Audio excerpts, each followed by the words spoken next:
Muchísimas gracias por continuar con nosotros y como es habitual a esta hora vamos de lleno a nuestra mesa de análisis.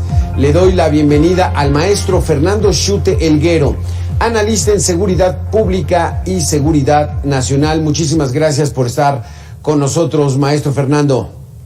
Alberto, muchas gracias por invitarme, con mucho gusto además. Maestro, la inquietud de nuestra audiencia va en el sentido de las penalidades y que se pueden incurrir si alguien es sorprendido con un arma que no tenga registrada. Pero la situación de inseguridad está cada vez peor, pero eso no justifica que todavía la ley sea la misma. ¿Qué podemos hablar de este asunto? ¿Cómo están la legislación, las leyes por la gente que porte arma sin tener el permiso de la Sedena? Con mucho gusto, Alberto. Bueno, existe la Ley Federal de Armas de Fuego Explosivos y en los artículos 24 a 36 habla precisamente sobre quiénes, cómo, cuándo y dónde pueden portar armas. Okay. El problema del país no tiene que ver con las armas legales o con las portaciones legales, tienen que ver con la portación ilegal, la compra ilegal, el ingreso al país de manera ilegal, y esto generalmente pues no lo hace el ciudadano, lo hace el delincuente, la delincuencia organizada. Hay calibres para civiles y hay calibres para las Fuerzas Armadas, desde las policías y naturalmente el Ejército Mexicano y la Marina Armada de México. Entonces, bueno, a mí me parece que más que el que se pongan más rígidas las penas, me parece que lo que habría que hacer es cumplirlas, y lo que seguimos teniendo en ese país es una suerte de que los jueces pues, o el mismo sistema permite el que la gente se vaya sin penas, ¿no? Es decir, no hay castigo. Yo no creo que la ley debe ser mayor, sino que se aplique la ley, ¿no? Y no el grado de impunidad brutal en el que vivimos. Aquí, entonces, vayamos desde el inicio. ¿Cómo, dónde y quiénes pueden tener una arma de fuego y de qué calibre, hablando de los civiles? Cualquier ciudadano mexicano que compre su arma en la Secretaría de la Defensa o que la haya registrado, la puede tener en su casa.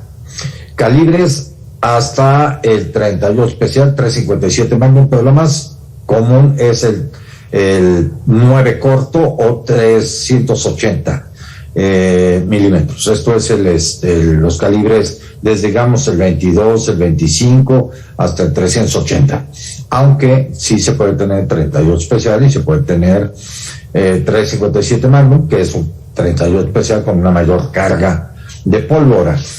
Los calibres prohibidos, bueno, son el 9 milímetros, el calibre 45, el calibre 40, el calibre 50 y todos aquellos que usan las armas de uso exclusivo del ejército, ¿no? Como los FALS o algunos fusiles. Hay algunas armas permitidas para cacería y que van desde el 22 Magnum, no el 22 regular, 22 Magnum, el 223, el 243, 270, hasta el 375 Holland Magnum pueden ser utilizados en México. Sí. Aquí la inquietud que nos han manifestado algunas de las personas es: no hay tiendas autorizadas para vender armas aunque estuvieran bajo resguardo de la Sedena, ¿o cómo es esto?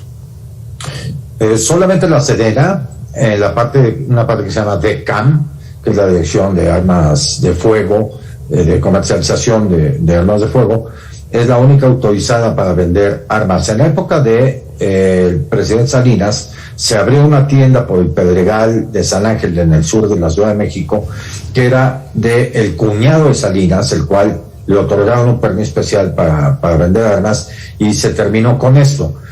Sin embargo, la verdad es que quien compra un arma de manera legal no es quien se dedica a delinquir. Además, en la Sedena han sido sumamente responsables, tiene una serie de requisitos enormes para la aportación de armas o para la compra de armas, hay tres cosas son diferentes. Una es la adquisición, otra es la posesión en casa, otra es la transportación y una última es la portación de armas. Y son cosas diferentes. ¿Qué diferencia hay entre la transportación y la portación de armas?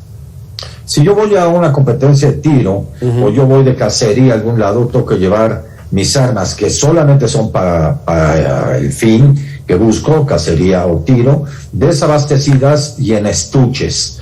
Es una diferencia enorme y no a la mano, ¿no? Muchas veces en la cajuela del auto o alguna cosa por el estilo. Sí, claro. Y la otra es portarla, o sea, tenerla lista para disparar. Sí, la otra es portarla, usarla con uno, y hay determinadas licencias. ¿A quienes se les dan? Se les dan, bueno, sobre todo a Fuerzas Armadas, a policías, en fin, que ahí yo a veces tengo mis dudas, ¿no? O a veces un policía que no ha llegado a sexto año está utilizando una pistola de 9 milímetros, cuando hay alguien que a lo mejor sí lo requiere, que es ciudadano, pero no se enlistó en la policía, y a lo mejor está más preparado, que eso faltaría también, ¿no? Dar cursos de manejo de armas, de manejo responsable, en fin. Además de eso, la pueden usar aquellas empresas de seguridad privada, sí, claro. que tienen permiso de colectivo de utilizar armas, y algunos cuantos particulares, siempre y cuando pasen una serie de pruebas, exámenes psicológicos, toxicológicos, y además demuestren la necesidad de poder usar un arma portándola, no exhibiéndola. Exacto. Maestro Fernando, si me permites, vamos a darle la bienvenida al doctor Jorge Chabat, profesor investigador de la Universidad de Guadalajara. Jorge, ¿qué tal? Muy buena tarde. Buenas tardes, ¿qué tal? ¿Cómo están? Saludos. Estamos platicando sobre esta situación de las armas en México. Hay casos, por ejemplo, este candidato a Quintana Roo, un actor, el Diamante Negro, se me olvidó su nombre en estos momentos, que él decía que él estaba armado y que hubo una pelea, es Palazuelos, y que él en una pelea la sacó. O sea, ¿qué tanta rigurosidad hay, Jorge Chabat, para que no cualquiera pueda traer un arma aunque esté registrada? Pues yo me temo que no mucha, y que la verdad hay más personas que cargan armas en su auto de las que sabemos, y de repente aparecen incidentes de tránsito. Hace un par de años hubo en Puebla un caso en que un incidente de tránsito, se bajó un tipo con una pistola y el del otro auto también traía pistola y le sacó la pistola y lo mató. Entonces, pues, ahora sí que autos vemos, armas no sabemos. Entonces, yo creo que no hay mucho control, y la verdad es que yo hasta aquí hace algún tiempo algún vecino mío traía un arma en su auto, y dice, bueno, y pues tiene un poco mucho que ver con esta sensación de inseguridad que hay, que la gente ante pues la vulnerabilidad que se siente porque puedan ser asaltados o atacados, pues carga un arma, ¿no? Pero pues evidentemente la mayoría de ellas no tienen el permiso para ser portadas, y probablemente ni siquiera para su posesión.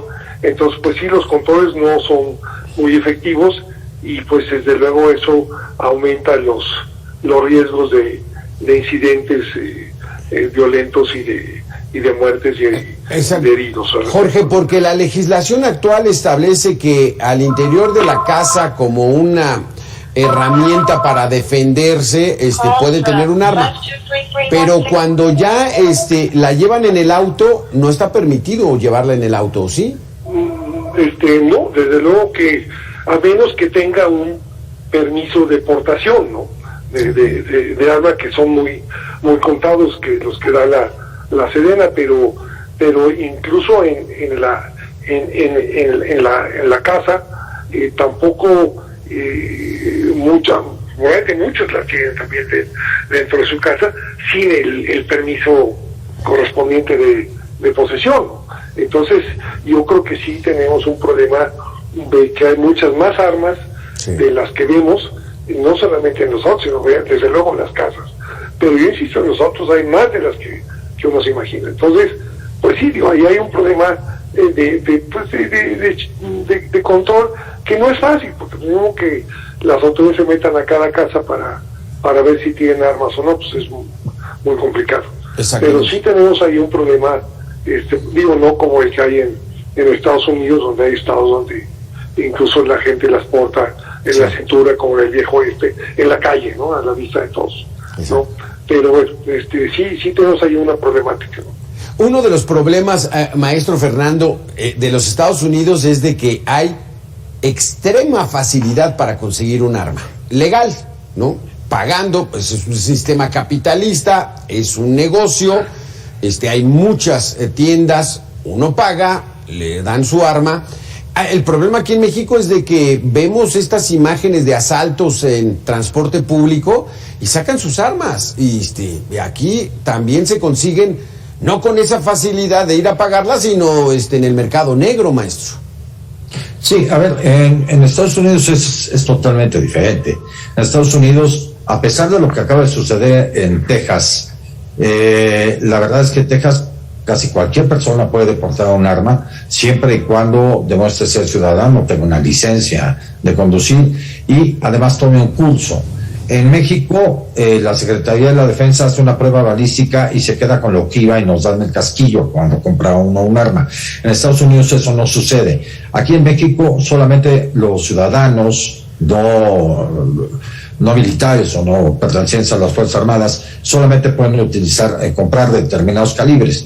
En Estados Unidos se puede comprar cualquier calibre. Ahora, la verdad es que en Texas disminuyó enormemente todo el tema de asaltos y robos y cuánto hay.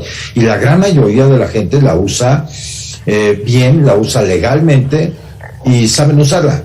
Sí. En México no tenemos esta cuestión, no hay lugares a donde la gente pueda ir a tomar un curso de tiro antes de incluso comprar un arma y tenerla en su casa para legítima defensa. Sí. Entonces, son cosas diferentes. Yo me iría más a abrir un poco más los permisos de tener un arma y de portarla, siempre y cuando se cumplan con los requisitos que hoy impone Sedena, y no solamente los que hoy impone, sino además tomar un curso de protección, de manejo de armas, que el examen psicológico sea bastante más severo, sí, ¿no? Y que igual que lo sea para policías, porque también, como decía yo, hay policías que no llegan a sexto de primaria y traen una 9 milímetros o traen un 7.62 con ellos, ¿no? Ese es el riesgo. Jorge Chabat, ¿cuál es tu opinión al respecto? O sea, en Texas es muy común y si es posible que haya una inhibición del delito, porque incluso los ladrones ya saben que pues cualquiera está armado, ¿no? Pero aquí en México, híjole, no estamos tan acostumbrados. No, bueno, y ese es también un tema que se puede discutir, qué tanto inhibe eso el delito o no, ¿verdad? Digo, suponiendo que los que andan armados en la calle no sean ladrones, ¿no? O no vayan a atacar a alguien, pero no, pues evidentemente aquí, si la gente trajera las armas cargándolas en su visiblemente, pues sería un tema complicado, porque yo no confío en la responsabilidad de todos los ciudadanos mexicanos, ¿no? Aquí es muy común que luego de ver una masacre como esta, Jorge, se empiezan a ver muchas críticas muy fuertes hacia la cultura norteamericana, la cultura de los Estados Unidos, de que cómo es posible que permitan esto, pero ellos históricamente lo traen en los genes, o sea, es parte de su costumbre, ¿no? Como en el viejo oeste. Sí, bueno, pues tiene que ver también con la legislación que hay allá, con la segunda enmienda de Estados Unidos que establece el derecho a portar armas, pero es una legislación que se aprobó pues en el siglo XVIII, fin del XVIII, cuando las armas que circulaban no tienen nada que ver con las armas que circulan ahora. Sí, es parte de la cultura y está muy arraigado en la sociedad estadounidense. Sí. Y la mayor parte de las personas que tienen armas pues no andan matando gente, pero siempre hay quienes, siempre hay locos en toda sociedad, ¿no? Sí. Y los locos tienen acceso a las armas igual que la gente cuerda y normal. Y con que haya 1 o 2 o 3 locos con rifles AK, o R-15, pues con eso es suficiente para que haya estas matanzas. Entonces, sí es una discusión ahí complicada, sí, pero tiene que ver desde luego, sí, sin duda, con la cultura, con la propia Constitución de Estados Unidos, pero mi punto siempre ha sido que está bien que la gente tenga derecho de armas para defenderse, como se aprobó en 1791 en la segunda enmienda, pero con las armas que había entonces.